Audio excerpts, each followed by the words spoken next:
DNVR Bets Daily. It's RK, it's Professor Dre, and it's winners. So many winners. Dre, sports come back on American soil, at least major sports come back on American soil, and both of us get hot. It's just, you could have predicted it from miles away, but you know what?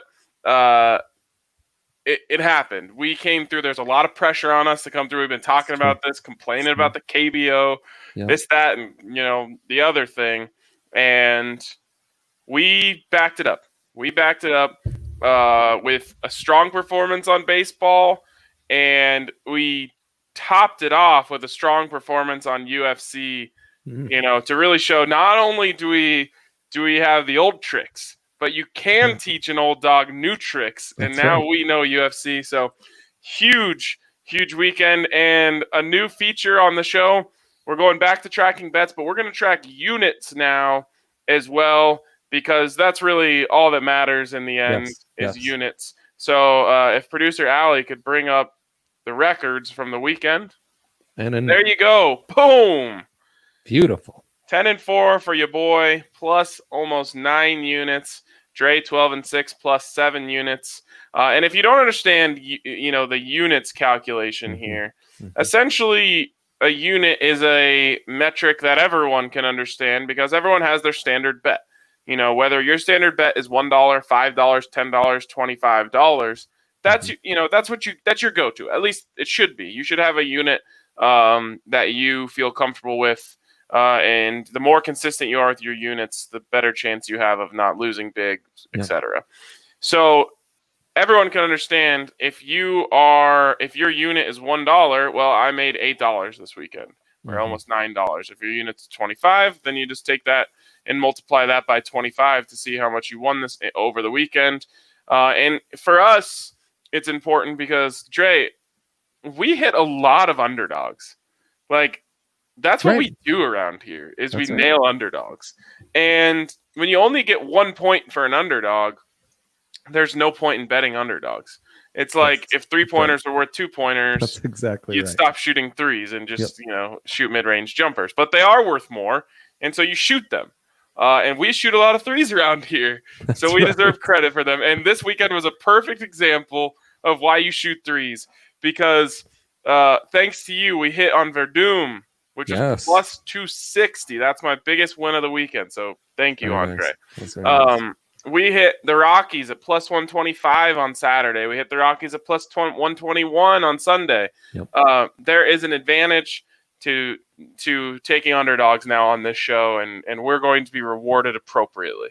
Yeah, you had a big win that I missed out on, taking Shogun Hua to go the distance. That was another big upset. I mean, and we talk about it. The public loves to bet favorites and overs. And the more we get into this, the more we realize, the book here is making a lot of money on dogs and unders. Maybe that's the smart way to play it, more so than following what the public likes to bet. And that's an oversimplification, but that's kind of to summarize what you were saying. I think that plays into your point. We believe in a couple things here. We believe in dogs, unders, and we trust in Denver. And in our first experiment, trusting Denver, trusting Colorado teams, we go 2-1 over the weekend. The Rockies did what I would have thought to be impossible. They won a road series in which their bats were ice cold. Are we living in an alternate universe, Andre? Yeah, good thing we kind of switched course pretty quickly after Friday, I think, and weren't hammering the overs. Didn't take too many of those home run props, but the big 3 pitchers came up and showed up, and the Rockies kind of stole one, even though the bats weren't all that great. But yeah, I think that's a trend that needs to change pretty quickly, though. Yeah, I'll say this. If John Gray, Kyle Freeland, and German Marquez average giving up, 1.35 runs per game, the Rockies are they're gonna cover our 26.5. Yes, definitely. They'll be in the hunt for sure. But no, that was kind of weird. And, we were undecided if it was going to be overs a lot early, unders a lot early. Feeling a little more like the unders right now. Yeah, absolutely. I guess, I don't know. I mean, that Texas is clearly a pitcher's park. which is interesting just because you never know, honestly, until you play games at a park what it's going to be, which is fascinating, honestly. Yeah. But the ball was not flying in that little warehouse they have going on out there. No, for a second, I thought that was the Breckenridge Brewery farmhouse they were playing at. That would have been so cool with the better food and beers, I'm sure. So, yeah, that's a real shame. They should maybe consider that. Finally, a team would be sponsored by the right beer for their stadium. Okay, so we crush on UFC. I went 4-2 on UFC. I didn't get on quite as much as you did, but crushed UFC. What'd you have on UFC? 5-3, but split decision away from my all favorites parlay hitting, and that would have been beautiful. Also, the biggest favorite of that, the Chimenev guy with the beard strap there, Swedish guy we keep talking about. This was his second fight in like 2 weeks. You can't do that unless you barely were touched in one of the fights. He was barely touched in 2 fights in 2 weeks. He could fight again tomorrow and be fresh as a daisy. That guy's incredible. Keep that name in mind because he's dominating like this. He's moving up quickly. Yeah, he was scary good. Yeah, and he has been twice now in 2 weeks, right? Yep. Just crazy. So a great night. One of the better cards. These random cards in the middle of the month that no one's expecting always end up to be the best ones. No kidding. 7-fight main card too, which was kind of weird, and it was fun. That was a good one. The old guys just absolutely smashing each other for 3 rounds. Yeah, it was wild. I'm like, whose grandpa walked into the ring? But man, that guy could take a punch. Yeah, for sure. And I needed him to because, well, we got the decision. We got the distance and the decision.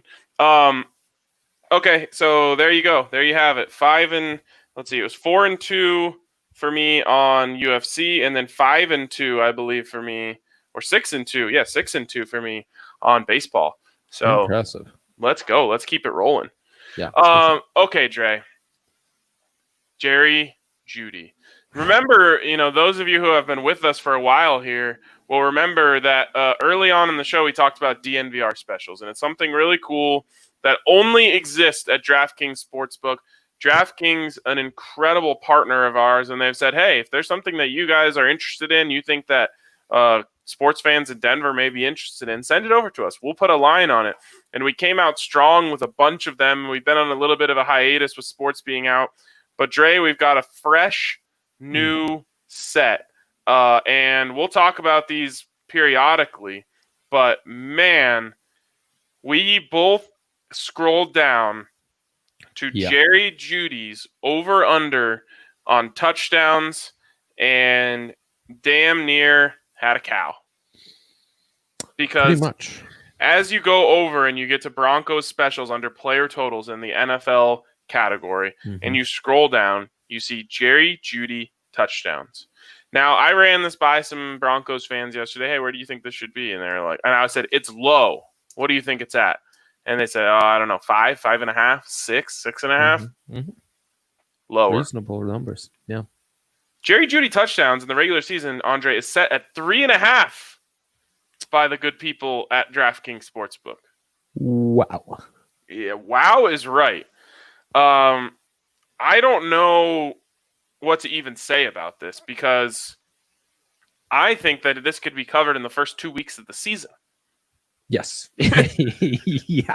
That's a pretty decent point. Let's rein it in. I'm sure people maybe tuning in for the first time just saw this flashy headline. They're saying, all right, those shades must have orange tinted glasses. Let's just a historical reference here. The top 3 producing rookie wide receivers over the last 10 years have averaged 5.7 touchdowns a season. Over the last 5 years, that number goes up slightly to 5.8. The top rookie wide receiver the last 10 years has averaged 7.5 touchdowns. And the top guy over the last 5 years, 6.2. So no matter how you splice it, Jerry Jeudy, who, let me reiterate, for me is the top rookie wide receiver in a historic class, who dominated the SEC for the last 2 years, and was able to carve out time and look like the best receiver on a receiving core made up of nothing but standout NFL wideouts, should easily cover 3.5. I mean, easily, if we just look at the historical numbers, if he can stay healthy and play, 14 games, basically. And since you have those numbers right in front of you, if I ask you a specific player, will you be able to give it to me? Yeah, sure. Calvin Ridley, what did he do his rookie year in terms of touchdowns? Calvin Ridley is a great example. He had 10. Had 10, so definitely an outlier. And that is where I lean here, because Calvin Ridley came out of Alabama just the same as Jerry Jeudy, and he came out as a fantastic route runner. Mm-hmm. And I don't just point to route running because it's the way you get catches in the NFL, but route running is how you score touchdowns in the NFL, because the closer you get to the end zone, the tighter everything gets, the harder it is to separate, the less room you have to go, the less the corner has to worry about. If you just think about it, if you're on your own 20 heading out, the corner has to worry about left, right, over the top, coming back to you. There's so much. The further you get to the end zone, the less they have to worry about over the top. So they're taking out a whole side of where they have to cover you. It makes their job a whole lot easier. You have to be able to get open in a phone booth, and that's what Jerry Jeudy does. Yes. It's what he does. I'm trying to temper myself. I keep saying he walks into the league as a top 10 route runner.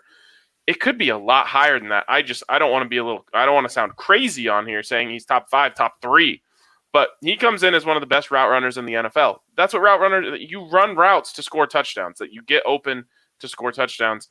I am so unbelievably gung-ho on this line right here.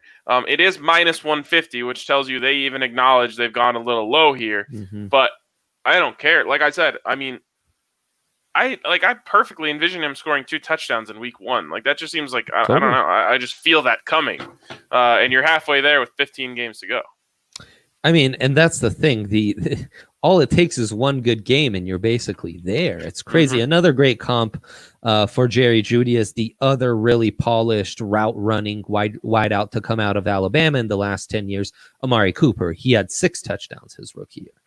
So, I mean, those are really nice historical comparisons. You have Pat Shurmur, who's been able to, still make some really young wide receivers be productive the last several years. And I guess it's perception. I guess it's competing for touches against guys like Cortland Sutton. And I guess there's a little bit of the unknown with the quarterback, right? So I can understand why the DraftKings might not go all in on this and give you a higher number, but 3.5 seems extremely, extremely conservative. Yeah, 3.5 is really low. And I think it's a combination of things, Dre. I think it's a combination of no one believes in Drew Lock outside of Denver. And so they don't think there's going to be a lot of output from the offensive side of the ball. They know that Cortland Sutton exists over there. They know that Noah Fant exists out of there. Yeah. Melvin Gordon scores a lot in the red zone. And it's funny because you can put those things up as a reason why Jerry Jeudy won't score a bunch of touchdowns. But if you're going to do that, you also have to acknowledge that the Broncos are going to score a lot of touchdowns, which no one is doing. So I think 4 touchdowns. I mean, I truly, truly believe this is a money printer. I do not throw that term around lightly. I think I've only said it maybe 4 times ever on this show, but I think this one's a money printer. Yeah, I mean, I think we both agree that Jerry Jeudy is going to be a bit of a statistical outlier, right? He's going to fall in that rare kind of 5% of, the truly special guys who come into the league and are immediate contributors and just have a different level of polish, as you've mentioned with the route running and him operating in a phone booth. I'd add his releases just off the snap are unreal and make him especially hard to defend and are going to make him an especially intriguing weapon in the red zone.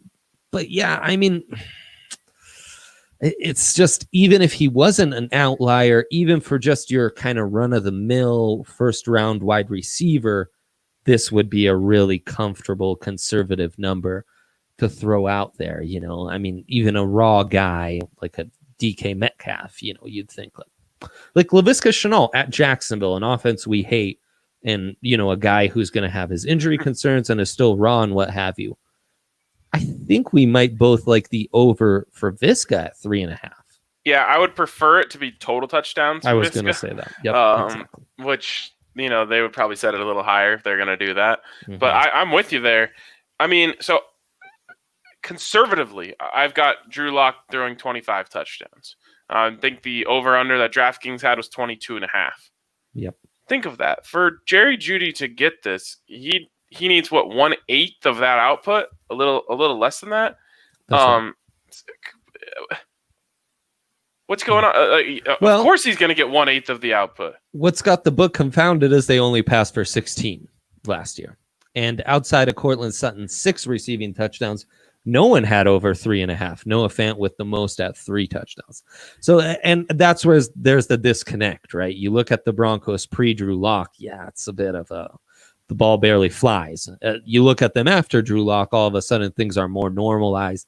This is more of your run-of-the-mill NFL offense where you can expect run-of-the-mill production at the very worst. Right, and for all of his great strengths, Cortland Sutton is not a red zone touchdown machine. I'd argue he's at his most value between the 30 and 40, where you can stretch him out a little bit and let him go up and get it. If you like the end zone fade, well, then yeah, you throw him to Cortland Sutton over anyone else on this team. Right. But I don't even know if they've been successful on one of those yet to Cortland Sutton in his career. I remember Drew almost had him in Kansas City, and Tyrann Mathieu had an amazing play to knock it out. But they, in the past, they haven't been a big fan of that play. They haven't thrown a lot to Cortland Sutton. Cortland, obviously you remember the touchdown, Brandon Allen's first touchdown, right about the 30-yard range. Drew Lock's first touchdown, right about the 30-yard range. So he's going to make plays in the red zone for sure. And I'm not saying he's not capable of it, but I think it's a very possible scenario where Drew Lock falls in love with Jerry Jeudy on third downs in red zone situations. Yeah, totally. Especially when he's going to get less attention and you can move him around. That's the other factor in this is Judy's versatility, being able to line up outside or in the slot makes him a little harder to key in for defenses. So, yeah, and look, the beauty of 3.5 is defense. We're going to hit that over before defenses adjust, right? Mm-hmm. We'll be at 4 touchdowns, and then it's like, actually in the red zone, he's the guy we need to key in on. That's fine. We've moved on to our next Jerry Jeudy prop. We're all good. Yeah, and I don't know, maybe I'm crazy. If Jerry Jeudy didn't have 1 touchdown every other game for the first 8 games, I would be surprised. Yeah. Yeah, I mean, right. This is always a fun way to look at it. Where would you need it to be set for you to stay away? Or to take the under. To take the under, yeah. I don't start to think about it until 7.5. Yeah. And even then, I wouldn't want the under just because I realize the ceiling is so high. I would just say 7.5. That's pretty high. You can't count on 7 or you can't count on 8 touchdowns from any one guy really in any season. That's what I would be saying. But you can definitely count on 4 touchdowns. That is such a small number. I know. And I think the Broncos are going to be scoring a lot of touchdowns this year. Right. And this is the other area where applying the Broncos numbers from last year to Jeudy especially, and even KJ Hamler to some extent, isn't really accurate. The Broncos haven't had this kind of big play ability at the wide receiver position. Like Sanders in his prime, like his first or second year as a Bronco? Even then, though, I don't know if Sanders was as likely to break off a big one the way Jerry Jeudy in 2020 is. Right, that's the other thing. Like, I'm talking about red zone touchdowns. Right. Jerry Jeudy might get one over the top. At least one. Oh, at least one. And, I mean, like, all we need is 2 broken tackles in 16 games to where, I mean, he is one of those players who's going to find himself in positions where 1 broken tackle can be the difference between a 5-yard and a 60-yard touchdown. Oh, totally. And he is a juke machine, a jukebox, if you will. Right. That's another, how about this? You swing the ball out to, you're on this, the 50-yard line. You swing the ball out to him to a bubble screen. He's got 1 guy to beat. He jukes him out. He's gone. Yes. That happened against Duke last year. Yeah, he has games against Michigan in the bowl game. That's all it takes is a deep crosser. One guy misses him, it's done. Yeah, and he the Broncos are going to get this guy the ball in space because, we talk about KJ Hamler and the 4.2s and Henry Ruggs, and you forget this is a 4.45, was it, or is it 4.41? I thought it was 4.41. Yeah, almost a 4.4 flat. Okay. Either way, yeah, he's fast. He's really fast. Yes. Like he's not some possession receiver. Keenan Allen is in the headlines all today because he thinks he's the best receiver in the AFC West. You can't tell I'm rolling my eyes. He's a good route runner, really good route runner, but he's not as fast as Jerry Jeudy is. And I mean, I don't know. I said on the DNVR Broncos podcast today, it's not right now, but there's a chance that by the end of this season, Keenan Allen would be the third best receiver on the Broncos. Now I'm going hard on him there. This is a guy who's gone for 1,300 yards in the season before. Yeah. So he's proven, but he needs to just pipe down a little bit. And let's not pretend like Tyreek Hill doesn't exist just because he's a terrible human. He does exist. He is a terrible human. Both those things are true. Yep. And he's the best receiver in the AFC West by a considerable margin, in my opinion. He's maybe the toughest receiver to match up against in the history of the league. I mean, if we're just being real about Tyreek Hill and the kind of factor he is. Yeah. I mean, like the Jerry Rices of the world is probably like a word, and Randy Moss. But I see what you're saying. When it comes to putting fear into opponents, and that's, to me, what this should be based on. Who do you want to face the least? It's like my strategy of always do what your opponents don't want you to do. Which player do opponents want to face the least? It's Tyreek Hill, because literally no one has a guy fast enough to cover him. Yep, and he automatically forces you to dedicate 2 defenders to him, so you're already fighting an uphill battle. Yeah, I mean. So, anyways, it's a tough one. Keenan Allen, sit down. Okay, 3.5 though. Just hammer it. At -150. Like, that's still quite reasonable. Yeah. If it was -175, I'd be kind of bummed out. Right. And this is a good reminder. If you're on there, or if you're not on there, this is a great reminder. If you aren't on there, why don't you go to DraftKings Sportsbook now? Use the code DNVR when you sign up to get set up at DraftKings Sportsbook. And when you do that, you can get a sign-up bonus up to $1,000. That's right. When you use the code DNVR DraftKings Sportsbook, you can get a sign-up bonus up to $1,000. You must be 21 or older. Colorado only. Bonus comprised of a first deposit bonus and a first bet match, each up to $500. The deposit bonus requires a 25x playthrough, and restrictions do apply. See DraftKings.com/sportsbook for details. And if you have a gambling problem, call 1-800-522-4700. I was going to say, if you are on there, or if you aren't on there and you want this, get it fast, because we've had it happen. When we put these up there, a little too much action comes on, lines shift, lines disappear. So there's no guarantees on these things. And this one, to me, is juicy. Yeah. Juicy Jeudy. Yeah. As juicy as the Jeudy props get. And we've talked about several already this offseason. Andre, I have a breaking news here from the Twitter sphere. You don't have to be scared. It's not bad news. Which it seems like it would be. The Nuggets are on an 18-0 run in their scrimmage right now, and MPJ is thriving. Oh, my. I mean, I guess we would have to be in this alternate reality that is 2020 for Bull and MPJ to be really reaching their full potential and making me, the happiest Nuggets fan in the world. Absolutely. So when you go to DraftKings Sportsbook, go to NFL, Go over to player total, scroll all the way down to the side where Broncos specials are, and that's where you'll find all this. There's some more on there, but I don't want to bury the lead early. I don't think that's the right terminology I just used, but that's okay. We don't want to give it all away too soon, so we're gonna hold on to it. Okay, Dre. As we move on here, what do you have for us? It's kind of a weird night tonight with not much action. Do you have anything going for tomorrow? Tomorrow would be the play. That's why you're such a good co-host, Ryan. Tomorrow will be the play. That's exactly right. Because, all the games are going on right now in the MLB, and we don't really have too much going on in European sports, which makes me so sad. It was weird waking up and not having like a parlay to put together this morning with Italian games and EPL or what have you.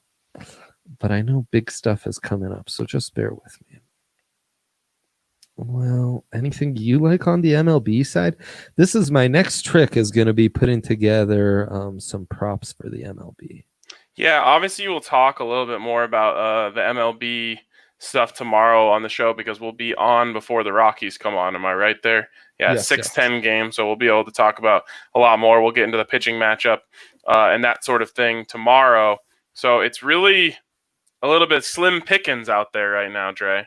Yeah, it is, because of course we don't have a ton of lines for tomorrow's MLB games either. There's a lot of live betting going on now. With maybe we're forced to stay put with our +7 and +8 units lines, Ryan. Yeah, I mean, this is a first in show history. Do you want to talk quickly about these NBA restart props? We'll get more into them as we get closer, sure. But man, there is a lot of juicy NBA restart props that they're doing here as we inch closer to the Nuggets tipping off on Saturday for their first game in the restart. Yeah, I mean, the best one of the bunch is you can basically bet on every team, on any of the first game that every team is playing, and you're getting +500 odds on it. So you put, I think it's a $20 max, and you're going to win 100 by just betting the money line. So that's a really juicy one, and there are some nice games to pick, but it's as juicy as it is, it's a bit of a trickier one, because you've got one game to pick from, and these are the best teams in the NBA. There aren't a ton of scrubs to pick from. The scrubs that are there are kind of playing other scrubs. And so, yeah, that's a really fun one, though. I mean, that's basically free money if you just play it right. It is. And should we wait to talk about what team we're going in on there? I think we've settled in. I think we're both in agreement here, huh? Okay, we'll talk about that a little more. There's another one here which we haven't come to an agreement on yet, I don't think. NBA scoring special. 3 days to go. Place a $50 spread bet on an opening night NBA game and get $3 for each $3 of a free bet for each 3-pointer your team hits. Now we've come down to 3 teams here. The Pelicans, the Rockets, and the Mavs all make over 14 3-pointers per game. And are easily liable to go for 20 on any given night. Right. And so we're gonna pick out of those 3, but we have not decided yet. I don't think on which one we're gonna take. No, we've got our eyes on the Lone Star State, and tough one to figure out there, because I think the threes you're basically splitting the difference. So you really want the winner, and that's essentially a pick'em game, right? Oh. That's the factor in there too, Ryan. It's tough. That one's really got me in my mind in a knot, trying to figure out where I want to go in that way. Okay, and then I think there's actually one more. Yeah, it's bet $25 on any team to win the NBA championship, and get a $25 free bet to use on any game in the opening weekend there. Right. So. Yeah. A lot of different stuff there. We'll talk a lot more about it. But for now, I think we're just going to take our winnings from the weekend and plop it on to Jerry Jeudy over 3.5. Yep, pretty much. I think that's the right call. All right. Well, with that in mind, it's going to wrap it up for us. No action today. It feels weird, but you know what? When it's not there, it's not there. We'll talk a lot about what we're going to do with the Rockies tomorrow night. And we'll get back on the MLB horse as we are hot to start the season. So thanks for riding with us today, and we will talk to you tomorrow on DNVR Bets Daily.